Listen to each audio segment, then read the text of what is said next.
may 50 pesos ka, anong bibilin mo? Kape? O bubble gum?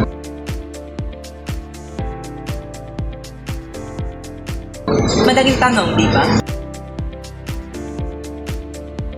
Pero teka, may economics pala sa likod ng silbing desisyon na yan.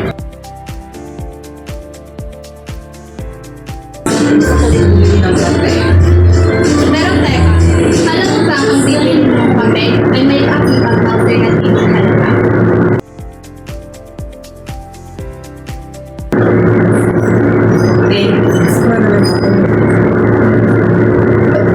Makinig ka.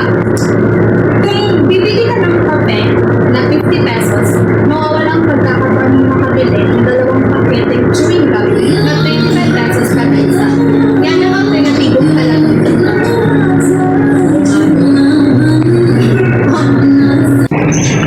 So, ibig mo sabihin, lahat ng desisyon natin, kahit hindi pera, ay may alternatibong halaga. Tama, kahit sa pamilya, jowa o career. Pero, gets ko na. Lahat ng pinipili natin ay may kinakaiguran tayong iba. Mula sa tindahan hanggang sa malalaking desisyon sa buhay, hindi biro ang pumili. Kaya bago tumastos, gumawa ng anumang desisyon sa buhay, tanungin ang sarili, ano ba ang isinod ko para dito? At sulit ba ang mga ito? Ang mga pagkilos sa ekonomiya ay bunga ng kakulangan. Mas marami ang ating kagustuhan kaysa sa yaman na meron tayo para matugunan ang mga ito. Dahil dito, kailangang pumili.